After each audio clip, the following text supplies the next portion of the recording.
मित्र कैसा होना चाहिए? तो पुत्र कपिल सो मिले और मित्र प्रहलाद नहीं जानो। बेटा हो तो कैसा हो? कपिल देव जी ऋषि था। कर्दम ऋषि थे, देवहूति उनकी पत्नी थी, उन्होंने तपस्या किया, भगवान ने दर्शन दिया। तो दर्शन दे करके वरदान मांगा कि आप हमारे पुत्र के रूप में आओ। तो कपिल भगवान का अवतार देवहूति माता के गर्भ से हुआ। अन्य अवतारों में भगवान ने अपने को छिपाया। भगवान श्री राम कभी नहीं कहते थे कि मैं परमात्मा हूं, अपने को छिपा करके और बाल लीलाएं की। लेकिन इस कपिलावतार में उन्होंने, भगवान कपिल ने अपने को छिपाया नहीं।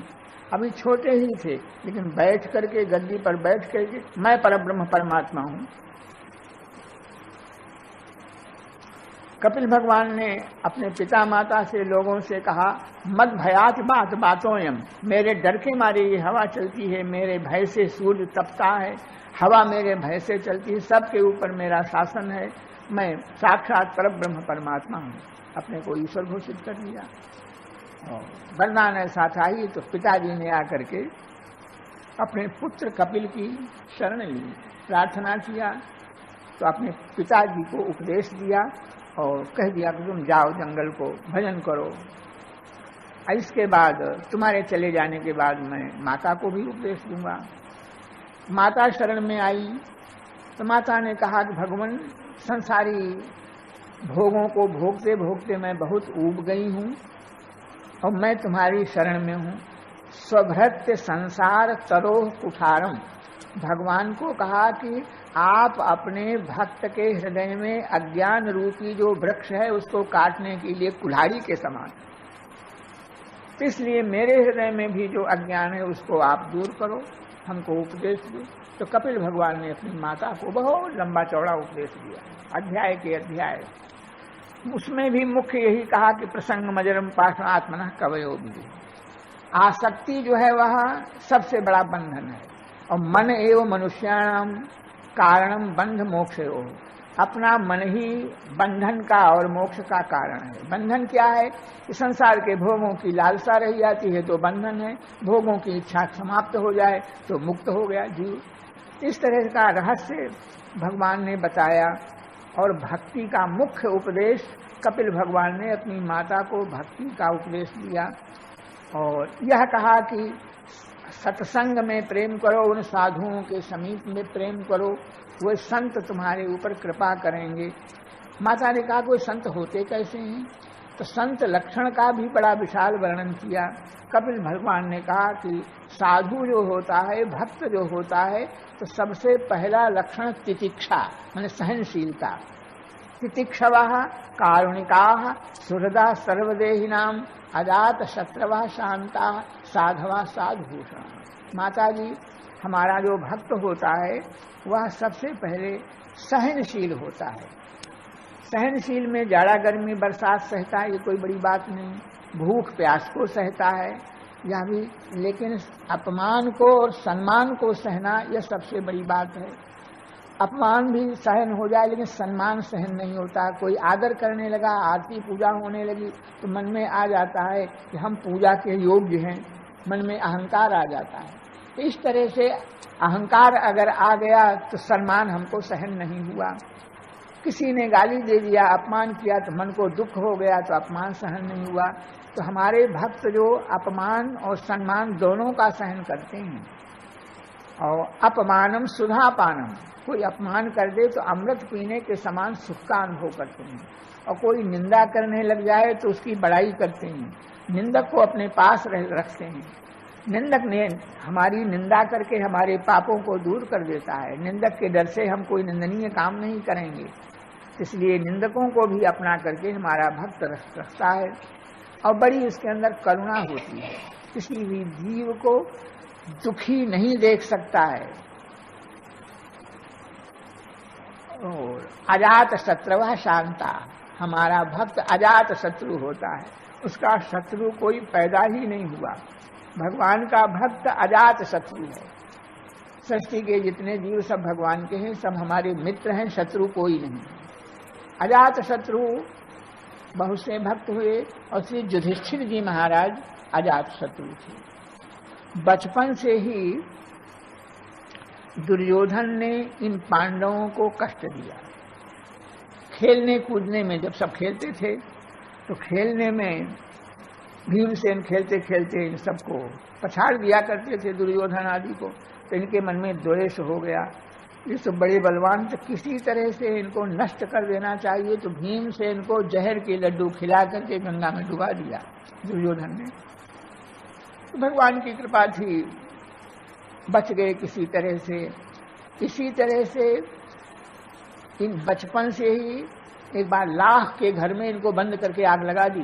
पांचों पांडवों को, माता कुंती को लाख के घर में, लाख जो है वो अत्यंत ज्वलनशील पदार्थ है, बड़ी जल्दी आग लगती है। तो लाख के घर में आग लगा दी गई, इनको उसमें ठहराया, ये ठहरे हुए थे, आग लग गई, चारों तरफ जलने लग गया।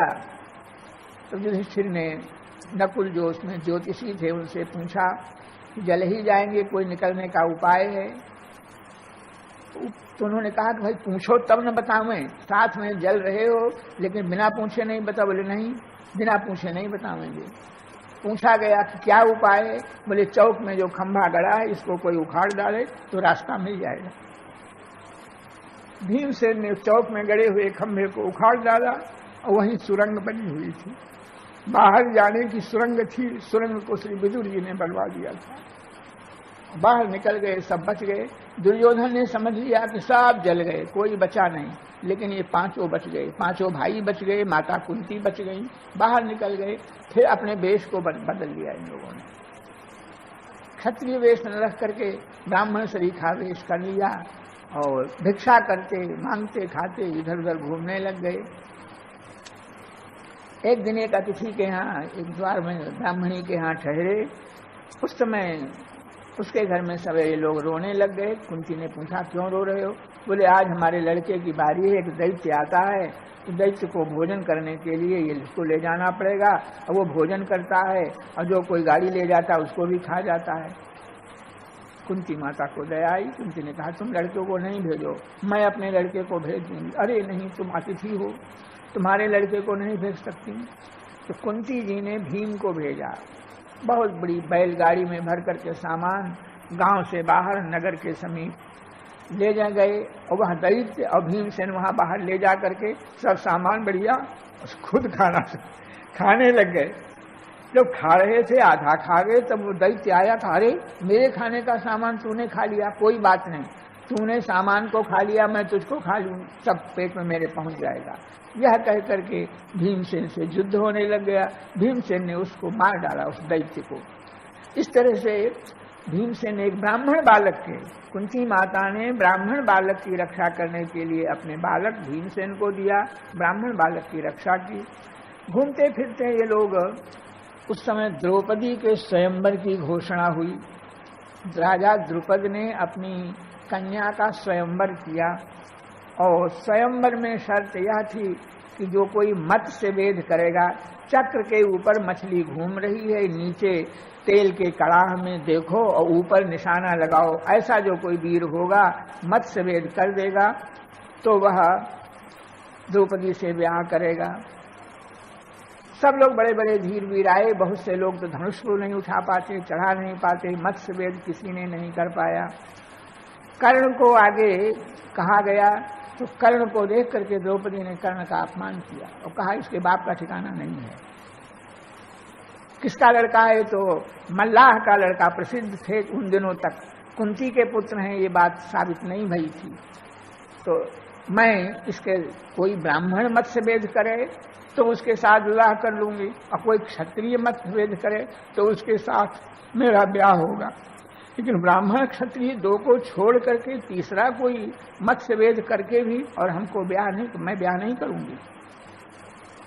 कर्ण का इसमें अपमान हुआ। तो उस समय अब कोई वीर नहीं रह गया, ये हालत आ गई। तो उस समय फिर अर्जुन का ब्राह्मण वेश था, अर्जुन ने जाकर के धनुष चढ़ाया और मत्स्य वेद कर दिया। मत्स्य वेद करते ही द्रौपदी ने उनके गले में जयमाला पहना दी। आगे आगे वो चले, पीछे पीछे द्रौपदी चली, इस तरह चलने लग गई। बड़ा भारी मेला था, तो मेले में ये शोर हुआ, किसी क्षत्रिय ने और जीत नहीं पाया। द्रौपदी का ब्याह क्षत्रिय से नहीं हुआ, एक ब्राह्मण से हो गया। फिर लेकर के द्रौपदी को अपने आए, राजा ने पीछे से अपने गुप्तचर भेजे। यहाँ आते ही नित्य प्रति भिक्षा लाकर लाना और माता के सामने रखना, और भीमसेन आधा खा लेते थे, आधे में सब लोग बांट करके खाते थे। आज बड़ी विचित्र भिक्षा एक लेकर के आए हैं, नई भिक्षा लेकर के आए हैं। तो मैया कुंती ने कहा कि लाए हो तो तुम सब लोग उसका उपभोग करो, सब लोग उसको अपने काम में लाओ। द्रौपदी को लेकर के आए थे अर्जुन, कहा कि यह भिक्षा आज यही आज की भिक्षा यह द्रौपदी है, और माता ने कह दिया कि सब इसका उपयोग करो। अब इस तरह से सभी द्रौपदी का विवाह सबके साथ हो। इसकी बात आई तो राजा द्रुपद को मालूम पड़ा, तो उनको बड़ा दुख हुआ, हमारी कन्या का ब्याह 5 भाइयों से होगा। तो स्वयं वेद व्यास भगवान वहां आकर के प्रकट हुए और राजा को द्रौपदी का स्वरूप दिखाया। साधारण स्त्री नहीं है, और ये 5 जो पांडव हैं ये कोई मनुष्य नहीं है, उनके रूप दिखा दिए। तो राजा को संतोष हो गया। और क्यों 5 विवाह होंगे, सारे कारण भगवान वेद व्यास ने बताया। और द्रौपदी जो है वह कन्या है। इतिहास में 5 कन्याएं मौजूद है।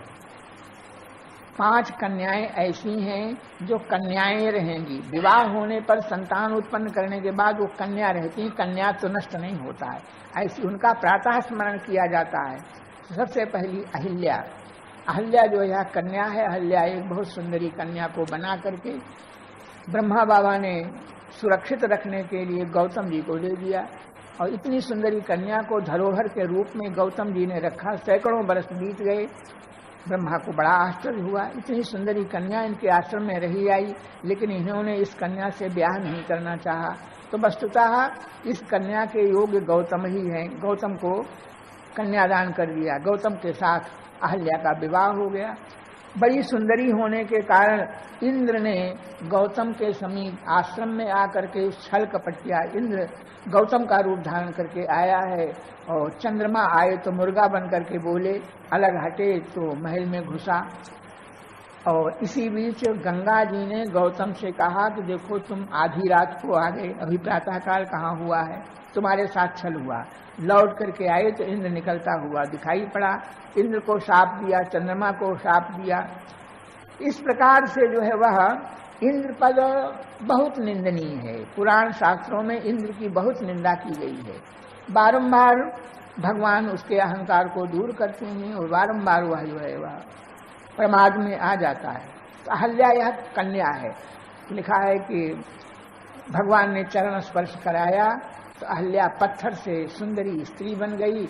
और गौतम सिधारे गृह गौनों सो लिवाए के, अब तक गौतम ने साप देकर के उसको त्याग किया था, और आज भगवान के चरण के रज से स्पर्श होने पर पाप दूर हो गए और सुंदरी स्त्री हो गई। तो जिस तरह से कोई गौना लेकर के चला जाए, तो गौतम अब तक वह अपने ससुराल में रही, पत्थर बनी पड़ी रही। तो गौतम सिधारे गृह गौनों सो लिवाए के, अहल्या कन्या है और द्रौपदी भी इसी तरह से कन्या है। तारा सुग्रीव पत्नी वह कन्या है, और कुंती माता ये कन्या है, इनका कन्या तो नष्ट नहीं होता है। और मंदोदरी यह कन्या है। अनंत संतानों के पैदा करने के बाद भी कन्या रहेगी, कन्या तो नष्ट नहीं होगा। इनमें द्रौपदी कन्या है। वेदव्यास भगवान ने राजा द्रुपद को समझाया कि यह कन्या है, एक के साथ विवाह होने पर भी यह कन्या ही रहेगी, और यहाँ तक कि संतान का जन्म देने के बाद भी यह कन्या रहेगी। कन्या तो इसका नष्ट नहीं होगा। बहुत बड़ा इतिहास बता करके कारण बताया कि इसके 5 पति क्यों होंगे, ये कारण बता करके 5 के साथ में द्रौपदी का विवाह हुआ। और तब लौट करके आए, फिर इनको इंद्रप्रस्थ का राज्य मिल गया। इस प्रकार अहल्या, द्रौपदी, तारा, कुंती, मंदोदरी तथा ये 5 कन्याएं कही जाती हैं। प्रातः स्मरणीय ये हैं।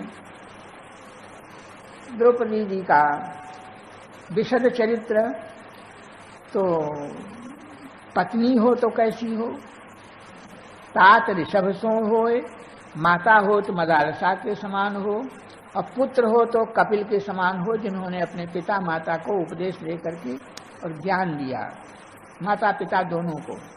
और मित्र हो तो प्रहलाद सरीखा हो। प्रहलाद जी दैत्य कुल के दैत्य विश्वविद्यालय में हजारों दैत्य बालक पढ़ते थे, तो पढ़ते समय इन्होंने सब लोगों को भक्ति का उपदेश दे दिया। सारे विश्वविद्यालय के विद्यार्थी जो प्रहलाद के भक्त हो गए। तो मित्र हो तो प्रहलाद सरीखा हो, जो भगवान से मिला दे। गुरु कैसा हो तो श्री नारद सरीखा हो, निष्किंचन परोपकारी गुरु हो तो नारद सरीखा हो। और भाई कैसा हो तो भ्राता विदुर दयाल, भाई हो तो विदुर के समान हो। अंधे धृतराष्ट्र ने विदुर का अपमान देखा। विदुर बार बार कहते थे कि महाभारत युद्ध नहीं होना चाहिए, उनका राज्य बांट दे दो, हिस्सा दे दो। लेकिन दुर्योधन ने कहा कि ये शूद्र कहीं का टुकड़े मेरे खाता है और बड़ाई हमारे दुश्मनों की करता है। किसने इसको बुलाया, निकालो यहां से। विदुर जी वहां से चल दिए। विदुर जी ने समझ लिया कि हम तो इन लोगों को अपना भतीजा समझ करके इनके कल्याण का रास्ता बताते थे, और अब भगवान ने हमको अलग करने का आदेश दे दिया, इनका नाश होने वाला है। विदुर जी सब कुछ त्याग करके आप चले आए। और इनका नाश क्यों हुआ कौरवों का? विदुर सरीखे संत। नाश के कारण दो हैं, सती साध्वी पतिव्रता का अपमान और महात्मा संत का त्याग। रावण का नाश क्यों हुआ? रावण जब ही विभीषण त्यागा, भयो विभव बिन तबहि अभागा। विभीषण को ठुकरा करके विभीषण संत का अपमान किया तो रावण का नाश हुआ। जगदम्बा जानकी सीता का तिरस्कार किया तो उसका नाश हुआ। कौरवों का द्रौपदी का तिरस्कार किया और महात्मा विदुर का बहिष्कार किया, इसलिए इनका नाश हुआ। पुत्र कपिल सो मिले, मित्र प्रहलादें जानो, भ्राता विदुर दयाल। तो विदुर का अपमान हुआ, लेकिन सारा विदुर जी छोड़ करके चले आए और महाभारत संग्राम हो गया। तब जाकर के विदुर को आया कि हमारा अंधा भाई क्या करता होगा, कैसे रहता होगा। तो घूम करके आ गए। तो उस समय धृतराष्ट्र युधिष्ठिर के पास रहते थे। 100 लड़कों का नाश हो चुका, सब लड़के मारे जा चुके थे। युधिष्ठिर के पास रहते थे। तो विदुर जी ने आकर के कुशल प्रश्न पूछा, और कैसा हाल है, क्या हाल है? बोले बहुत अच्छा है, बहुत अच्छा है, ठीक है, ठीक है। बोले कैसे ठीक है? तुम्हारे 100 लड़के मर गए, उनकी याद नहीं आती है? बोले वे लड़के मर गए, वस्तुतः वे लड़के इसी योग्य थे, मर गए, ठीक है, लेकिन सच्चा लड़का तो यह युधिष्ठिर है, जो मेरी आज्ञा को मानता है और बिना मुझे भोजन कराए भोजन नहीं करता है, सब काम हमसे पूछ पूछ करके करता है। यह युधिष्ठिर सच्चा जो है, यह पुत्र युधिष्ठिर है। हमारा कहा था तुमने कि युधिष्ठिर को राजा बना दो और ये दुर्योधन को कारागार में बंद कर दो, लेकिन हमने ध्यान नहीं दिया। उस समय ऐसा करते थे 100 लड़के नहीं मरते हमारे। तो विदुर जी का अपमान धृतराष्ट्र के देखते देखते हुआ। दुर्योधन ने अपमान किया और ये देखते रह गए, ये नहीं कहे कि ये तुम्हारा चाचा लगता है, अपमान के योग्य नहीं है, महात्मा है। धृतराष्ट्र ने ये बात नहीं कही, लेकिन भाई हो तो विदुर सरीखा हो। अंत में अब आज जब मरण का समय आ गया, जंगल से आकर के विदुर जी ने आकर के और इनको कहा कि देखो समय वह आ गया, पहले तो तुम कुपुत्र तुम्हारे जो थे उनके मोह में पड़े थे दुर्योधन के, और अब सुपुत्र तुम्हारा ये है युधिष्ठिर, इसके मोह में पड़े हो। तो वस्तुतः मोह समान है, इसलिए अब वह समय आ गया है जब यह भाई और बंधु पुत्र जितने हैं ये साथ नहीं देंगे और यह शरीर भी साथ नहीं रहेगा, इसलिए छोड़ करके चलो। कैसे छोड़ें, कहाँ जाएं? विदुर ने कहा मेरे साथ चलो। तो आगे आगे आधी रात के समय आगे आगे विदुर ही चले। विदुर के कंधे पर हाथ रखकर धृतराष्ट्र, उनके कंधे पर हाथ रख करके गांधारी, सती साध्वी पतिव्रता गांधारी जी चली। जंगल में ले जाकर के उनको उपदेश दे करके और उनको सदगति प्रदान की। विदुर जी ने अपने बड़े भाई को सदगति, यद्यपि बड़े भाई ने विदुर का अपमान कराया लेकिन उस बात को ध्यान में नहीं रखा। इसलिए कहा गया कि आदर्श परिवार में अगर भाई हो तो विदुर शरीका हो, और स्त्री कैसी हो तो स्त्री की आदर्श परिवार में स्त्री द्रौपदी के समान हो।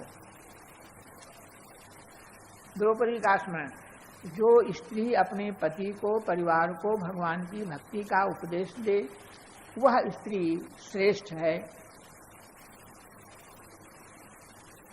दुर्योधन इनको वनवास देने के बाद सब लोग पांडवों की बड़ाई करते थे, तो दुर्योधन ने बेचारा कि हमारी लोग बड़ाई करें, कैसे करेंगे? तो भाई तुम पांडवों की तरह तुम यज्ञ करो, दान पुण्य करो, तुम्हारी बड़ाई होगी। तो यह दुर्योधन यज्ञ करने लग गया, दान पुण्य करने लग गया, बड़ा सत्कार सबका करने लग गया, साधुओं की सेवा करने लग गया। उसी साधु सेवा के प्रसंग में दुर्वासा जी महाराज पहुंच गए। 2 महीने तक इनकी सेवा की, वरदान मांगा। बोले महाराज इसके मन में ये था कि पांडव मारे तो मरेंगे नहीं, तो ब्राह्मण का शाप दिला करके पांडवों को भस्म करा दे, ये ठीक होगा।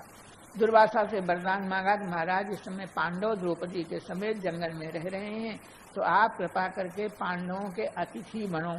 ऐसे समय जाकर अतिथि बनो जब सब लोग खा पी चुके हों, कोई खाने को बाकी न हो, और जब तक द्रौपदी भी खा लिया हो, द्रौपदी भूखी न रह जाए, इसलिए देर से आप जाना। तो द्रौपदी स्वयं भोजन न करें तो उस पात्र के प्रताप से हजारों को भोजन कराती रहती थी, और स्वयं भोजन कर लें तो कोई प्रभाव नहीं रहता था। दुर्योधन के सिखाए हुए दुर्वासा जी आए पांडवों के पास। इनको आया देख करके सब लोगों ने उठ करके इनका स्वागत सत्कार किया और बोले महाराज भोजन निमंत्रण। बोले हाँ भोजन करूंगा, मैं स्नान करने जा रहा हूँ, स्नान करके आऊंगा तब भोजन करूंगा। ऐसा कहकर के स्नान करने चले गए। पांडवों ने द्रौपदी से कहा कि देवी इनके साथ में 10,000 चेला हैं और इनके भोजन का कुछ प्रबंध करो, कैसे भोजन हो? कहा महाराज 10,000 का एक आदमी का भी भोजन आज तो नहीं है, ऐसा संयोग। और मैंने जिस पात्र के प्रताप से मैं हजारों को खिला सकती थी उस पात्र को धो मान करके मैंने रख दिया, मैंने स्वयं भोजन कर लिया, अब उस पात्र में कोई शक्ति नहीं है। तो युधिष्ठिर ने कहा कि बड़ा मुश्किल है, दुर्वासा क्रोधी महात्मा है और भोजन नहीं मिलेगा तो भूखा ब्राह्मण शाप देकर के हमको भस्म कर देगा। ब्राह्मण के शाप से भस्म होना ठीक नहीं है। भीमसेन लकड़ी इकट्ठी करो, मैं जिंदा ही जल जाऊंगा। 5 जिंदा जलने के लिए तैयार हो गए। ब्राह्मण का अपमान नहीं होना चाहिए। उस समय द्रौपदी ने देखा कि ये लोग जलने को तैयार हैं, तो द्रौपदी ने कहा कि कृष्ण कहूं गए हैं, संकट आ जाए, चिंता की बात आ जाए तो चिंता को छोड़ करके श्री कृष्ण का चिंतन करना चाहिए। आज शरणागत की रक्षा करने वाले, संकट में रक्षा करने वाले कृष्ण कहीं चले गए हैं, तो तुम लोग कृष्ण का चिंतन क्यों न करो? आग में जलने को तैयार हो, चिंता भरी है, तो भगवान का चिंतन करो। द्रौपदी ने इस तरह उनको सिखाया तो सब लोगों ने कृष्ण का चिंतन किया। भगवान झट वहीं आ गए और आते ही भगवान द्रौपदी से बोले कि हमको बड़ी भूख लगी है, कुछ भोजन हो तो दो। कहा कि यही तो समस्या है, ऋषियों को खिलाने को नहीं और आप भी संयोग ऐसा हुआ कि भूखे ही आप आए। भगवान ने कहा कि तुम्हारा पात्र वह कहाँ गया जिसके आधार पर, जिसके प्रताप से तुम हजारों को भोजन कराती थी, वह पात्र कहाँ गया? तो महाराज हमने स्वयं खा लिया, उसको धो मान करके रख दिया, लाओ दिखाओ। भगवान ने कहा कि संतों की, ब्राह्मणों की सेवा पदार्थ से नहीं है। करोड़ों का सामान किसी के घर में भरा है तो श्रद्धा नहीं है तो वह सेवा नहीं कर सकता है। और जिसके मन में श्रद्धा है उसके पास चाहे कम से कम हो चाहे कुछ न हो, तो तुम्हारे में साधु ब्राह्मण के प्रति श्रद्धा है, इसलिए तुम सेवा कर सकती हो। ऐसा बुला करके भगवान ने पात्र को देखा तो पात्र में कहीं कोई जूठन लगी रह गई थी, तो जूठन का किनका उसको भगवान ने खाया, थोड़ा सा जल पिया। अनेन विश्वात्मा प्रियंताम, मेरे इस जल से कड़के खाने से सारे विश्व की आत्माएं तृप्त हो जाएं, भगवान ने संकल्प किया। तो सत्य संकल्प, प्रभु के संकल्प मात्र से 10,000 चेले और दुर्वासा सबका पेट भर गया। एक ग्रास खाने की इच्छा नहीं रह गई। पेट में दर्द होने लग गया, चूरन चटनी ढूंढने लग गए, भागने लग गए इधर उधर। भगवान श्री कृष्ण ने कहा कि जाओ बुला करके लाओ। तो भीमसेन बुलाने आए। भीम सब तो भाग गए, चेले कोई नहीं डटा। कहा कि तैयार है सब सामान, जल्दी से चलो आप लोग भोजन करने के लिए। दुर्वासा जी खड़े हो गए, बोले भीमसेन जाने क्या हो गया, पहले तो बड़ी हम लोगों को भूख लगी हुई थी और इस समय इतना पेट भर गया है कि एक बूंद जल नहीं खा सकते, एक ग्रास भी नहीं खा सकते। तो ये बताओ कि देखो हम तुम्हारे यहाँ चलते भोजन करते तो तुमको वरदान देते, आशीर्वाद देते, तो बिना भोजन कराए ही तुम वरदान मांग लो। भगवान ने उनको सिखा दिया था। तो भीमसेन ने कहा कि महाराज हमारे भाई जो युधिष्ठिर हैं अजात शत्रु हैं, किसी से शत्रुता नहीं रखते हैं, चाहे जितनी शत्रुता दुर्योधन रखते हैं हम लोगों से, भाइयों से, तो हमारे मन में तो शत्रुता आ जाती है, लेकिन युधिष्ठिर के मन में शत्रुता नहीं आती है। युधिष्ठिर उन दुर्योधन आदि को अपना भाई ही मानते हैं। गंधर्व के हरण करने पर युधिष्ठिर ने उनकी रक्षा की और युधिष्ठिर का इतना सद्भाव है कि दुर्योधन को दुर्योधन नहीं कहते, सुयोधन कहते हैं।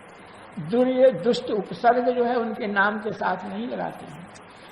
इतने सज्जन हैं हमारे भाई धृतराष्ट्र, सुयोधन कहते हैं। और ऐसे संत महात्मा से द्वेष करने वाले दुर्योधन आदि जो दुष्ट हैं, जिन्होंने आपको भेजा शाप देने के लिए, तो हमारे ऊपर ऐसी कृपा करो कि जो हमसे बिना कारण द्वेष करते, हम तो उनके मित्र बनते हैं, वो द्वेष करते हैं, ऐसा द्वेष करने वालों का ही नाश हो। तो दुर्वासा जी को भेजा इसलिए गया था कि पांडवों का शाप दे करके नाश कर दो, लेकिन उल्टा शाप दुर्योधन आदि के नष्ट होने का दे दिया। इस तरह से योषिता द्रुपद दुलारी, स्त्री हो तो द्रौपदी के समान हो, जिसने अपने पांचों पांडवों को उपदेश देकर के श्री कृष्ण का स्मरण कराया और सबके प्राणों की रक्षा की। गुरु हो तो नारद सरीखे हो, और भरता पति कैसा हो, कदाचित स्त्री शरीर हमको मिला है तो पति अम्बरीश के समान। भरता नृप अम्बरीश सो, हम प्रजा हैं तो राजा कैसा हो, तो राजा पृथु सो जो मिले, पृथु के समान जिन्होंने अपनी सारी प्रजा का कल्याण किया। भगवत भवनिधि उद्धरे चिदानंद रस में गए। यह आदर्श परिवार का संकेत किया गया, वर्णन बहुत लंबा है। बोलो वृंदावन बिहारी लाल, जय जय श्री राधे राधे राधे गोविंद गोविंद राधे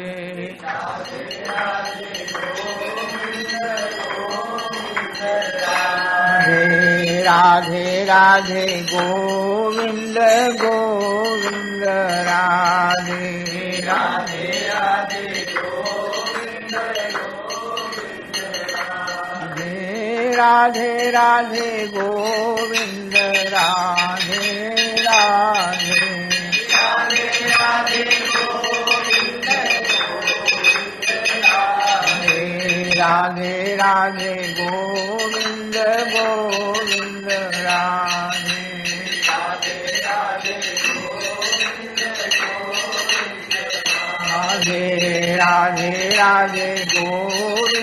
गोविंद राधे राधे राधे राधे राधे गोविंद गोविंद राधे राधे राधे गोविंद गोविंद राधे राधे राधे गोविंद गोविंद राधे राधे राधे गोविंद गोविंद राधे राधे गोविंद गोविंद राधे राधे राधे गोविंद गोविंद राधे राधे गोविंद गोविंद राधे राधे राधे राधे राधे गोविंद गोविंद राधे राधे राधे वृंदावन बिहारी राधा रानी की।